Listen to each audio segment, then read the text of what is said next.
we have 13 committees. When anyone introduces a bill, it has to go to one of those committees. In this particular, the way health care is divided here, my committee takes care of Medicare, Social Security, and that's basically health care that is for the aged. Medicaid goes to the committee of what we call Energy and Commerce, and that concerns the Medicaid thing, and that's where this bill is. So if you wanted to find out, and I think on some of the literature you see E and C, that is the committee, and we have a lot of those committee members that know that you're in town and they may come by. But the next phase that we're going to have, Rev, is we're going to start lobbying them.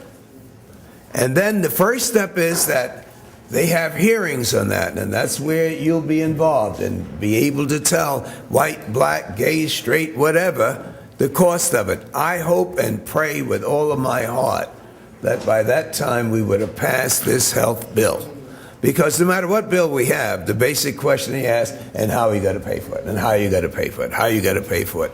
Well, we save money on this health bill by having people not in intensive care, having people without diabetes, having people without these diseases that prevention could cure. We also save money by the insurance companies not being able to charge all of these things. But basically, your question is, Energy and Commerce, the Health Subcommittee will have hearings, and I'll be letting Debbie and Virginia Fields know exactly when we need you. Yes, sir. And, no, let me just finish briefly. Once that comes out, we're ready to come to the floor. And that's when people want to know. H.R. 1964 was reported out of the Energy Committee for consideration of the House of Representatives. So if we are misleading you because of the health bill, we're sorry. It's just that you came down when an explosive, historic time was here. We ain't gonna let you go. And it's so connected, it's almost like it's God's will. You know? The basic difference, I wasn't talking about being against Social Security and Medicare today. Heck, they'd be run out of their home districts if they do something to hurt Social Security or Medicare today. I'm saying when we started this with Roosevelt or Lyndon Johnson, they were opposed to it. That's what I'm saying. Yeah, but now they're opposed to this. Reverends, they are opposed to what we call entitlements. They don't care what it is. If the government is supporting it, they are opposed to it. So you might ask the question, well, aren't they humane? Don't they want the health care for some other people? Yes, they do. But they want the private sector to provide. They don't want government involved in this bill. They want the pharmaceutical corporations, the American Medical Association, the American Hospital Association, who are able to really make millions of dollars at the expense of your insurance premiums. We can't emphasize more. This isn't just to give insurance for 30, 35 million people. This is to make certain that your policies are affordable. And when you got everyone in the pool paying a little something, then the rates don't have to go up just for those who have it. So when we throw in 30 million people by giving them subsidies, by giving them class credit, by helping the small business to give them insurance, everybody who has insurance, their premiums go down. Their premiums go down.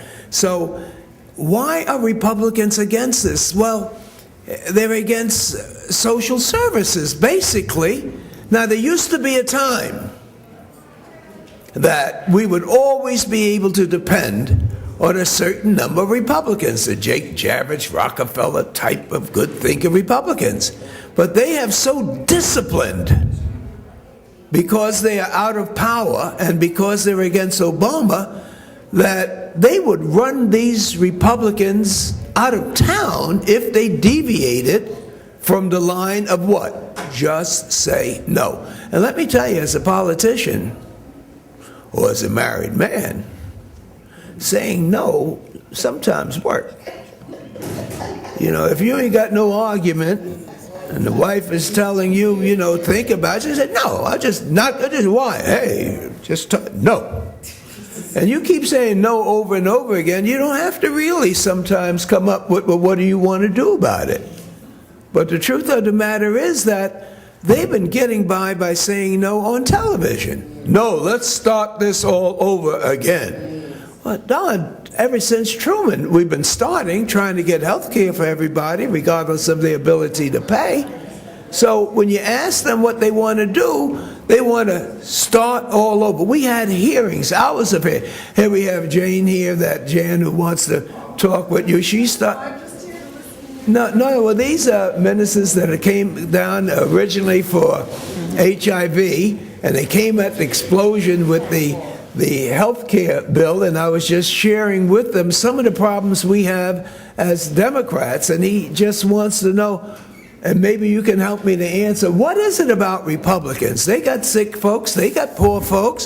Why can't we just get one vote? And I'm telling them that they believe that the private sector, they don't even want to go after the Wall Street bankers that broke America and half of the world. Yeah.